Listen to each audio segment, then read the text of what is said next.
El agua es el componente común que está presente en todos los entornos.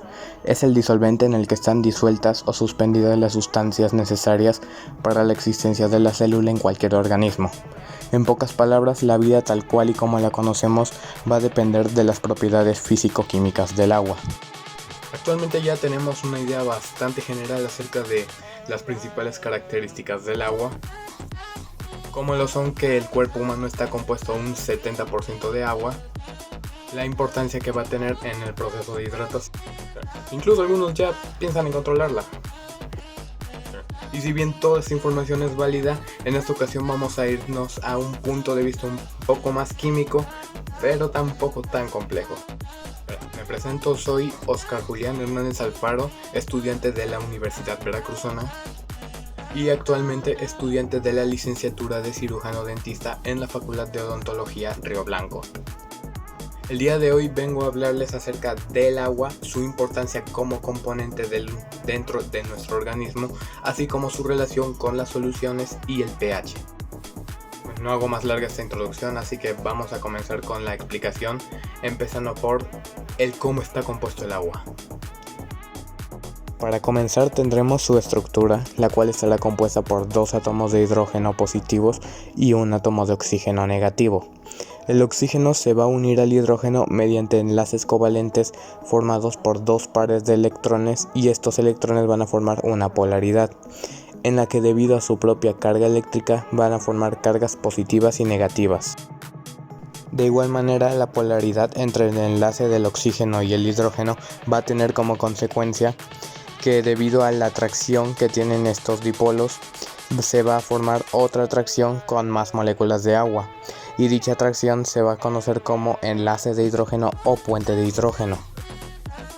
Cada molécula de agua puede participar en la formación de hasta 4 enlaces de hidrógeno y va a mantener siempre esa estructura bien definida debido a que los enlaces de hidrógeno se van a encontrar en estado dinámico rompiendo y volviéndose a formar, por lo que se le denomina estructura tipo mosaico.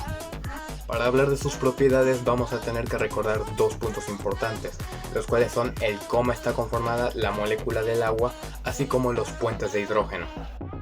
Este tipo de moléculas va a poder cambiar su estructura, o por así decirlo, la forma en la que están agrupadas según ciertos factores como lo suele ser la temperatura, que con altas temperaturas va a pasar de estado líquido a gaseoso mediante la ebullición, que mediante temperaturas frías puede pasar de gaseoso a sólido o incluso a líquido.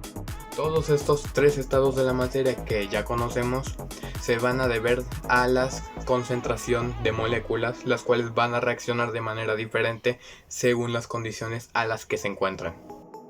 Estos ejemplos que estoy dando tienen como propósito mostrar la capacidad de adaptabilidad que posee el agua, ya sea al estar sometida a ciertos cambios, como lo son los cambios de temperatura para cambiar de un estado a otro, y de igual manera los cambios que tiene al interactuar con otro tipo de sustancias. Como sabemos, una solución es una mezcla formada por uno o más solutos y en este caso un solvente, el cual va a ser el agua. Se le reconoce al agua como un buen solvente debido a la facilidad con la que otros componentes pueden disolverse en ella. Esto normalmente debido a que los solutos normalmente son grupos polares débiles y fácilmente solubles en el agua. O en términos sencillos, el agua tiene más fuerza polar que el material soluble en ella. No obstante, el factor que determine si la molécula será soluble o no en el agua es si ésta es polar o apolar.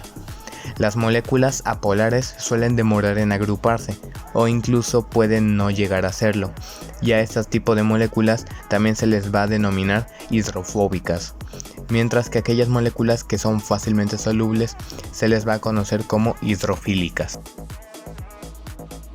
Recordemos que la polaridad significa la separación eléctrica que hay entre cierto tipo de moléculas, y esta polaridad es la que le va a brindar la facilidad a la molécula para adherirse a otras moléculas, como ya lo hemos mencionado en el puente de hidrógeno. Como habrán visto, el agua tiene capacidad de disolución en cuanto a ejemplos bastante simples como lo son los ya mencionados, agua, sal y azúcar. No obstante, las propias moléculas de agua van a tener su propia capacidad para formar soluciones, pero esta vez molécula a molécula, o en este caso con distintos elementos, los cuales debido a sus propiedades se les van a clasificar mediante ácidos y bases. ¡Profe! Sí, dime. ¿Cómo se calcula cuando una sustancia es un ácido y una base? Se va a calcular mediante una unidad de medida especializada en medir la acidez de ciertos organismos o sustancias, el cual va a ser denominado como pH. El pH es una medida usada para medir el nivel de acidez de las sustancias. Cuando el valor de pH es igual a 7, será una sustancia neutra. Cuando es menor a 7, se le considerará disolución ácida, y cuando es mayor, será una solución básica o alcalina. El valor de pH en las disoluciones es un término muy importante en el punto de vista de la bioquímica, ya que el pH va a condicionar las estructuras de muchísimas biomoléculas y por lo tanto sus propiedades. A lo largo de la vida cotidiana estaremos en continuo contacto con sustancias cuyas propiedades van a pertenecer ya sea a ácidos o a básicos. En este caso tenemos unos ejemplos viniendo desde ácidos como lo son el ácido nítrico, ácido sulfúrico y ácido clorhídrico. Y por lo tanto algunas bases como lo son el hidróxido de amoníaco, el hidróxido de sodio y el hidróxido de potasio. De igual manera vamos a encontrar valores de ácidos o bases tanto en nuestro propio organismo como humano, como lo son los fluidos orgánicos cuyo pH es diferente, ya sea en el jugo gástrico, sangre, orina y el jugo pancreático, y de igual manera en sustancias comunes de la vida cotidiana, como el jugo de tomate, vinagre, leche u otras sustancias comunes. ¡Profe! Comprendí lo de las moléculas de agua, lo de las soluciones, lo de la acidez, el pH y todo, con eso todo bien. Acá mi pregunta es, ¿cómo se conecta todo? O sea, ¿cuál es el punto de explicarnos todo esto? Justo vamos a tocar ese punto, y para esto vamos a tener que agarrar nuestra molécula de agua y vamos a tener que convertirla en moléculas de iones. Este punto es verdaderamente sencillo de explicar. Las moléculas de agua ahora se les va a conocer por otros nombres ahora que son iones, como átomo de hidrón y átomo de hidroxilo. Gracias a esta estructura en iones le brinda a la molécula de agua propiedades en las cuales destaca la capacidad que tiene de disociar sus propios iones para poder formar disoluciones ácidas o básicas. Para comprender esto tenemos que aclarar que la expresión de la constante de disociación será expresada con la letra K. Para este ejemplo tenemos una ecuación de constante de disociación que representa la molécula de agua con sus valores representados en iones, pero su pH estándar seguirá siendo de 7.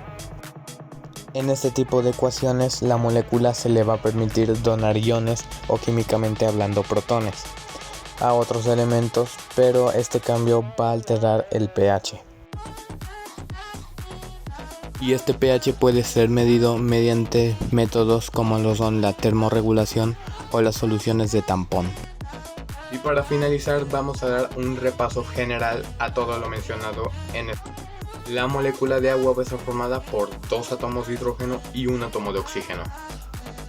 La unión de moléculas de agua va a formar un enlace o puente de hidrógeno, y este puente va a ser fundamental para formar el agua como un solvente en cualquier tipo de solución. Dichas soluciones pueden ser mediante elementos de la tabla periódica o de igual manera elementos un poco menos complejos, pero dicha solución final va a formar una sustancia nueva que va a tener un grado de acidez. La forma en la que se puede medir este nivel de acidez es mediante la unidad de pH. La solución obtenida va a tener un valor de pH. Este pH va a estar influenciado a los iones que compongan dicha solución, y dichos iones pueden ser brindados o donados a otro tipo de solución mediante la desviación. El resultado de esta desviación va a formar una nueva solución que va a tener un valor de pH distinto. Las soluciones formadas van a tener su propio valor de pH único, y en caso de que, debido a las circunstancias, dicha solución ingrese a nuestro organismo, va a tener efectos distintos debido a su nivel de pH. Y bueno, estas son las generalidades básicas de cómo se conecta el agua, las soluciones y los pH en relación a nuestro organismo. ¿Alguna pregunta? Es algo que no me quedó muy claro cuando mencionó lo de pH.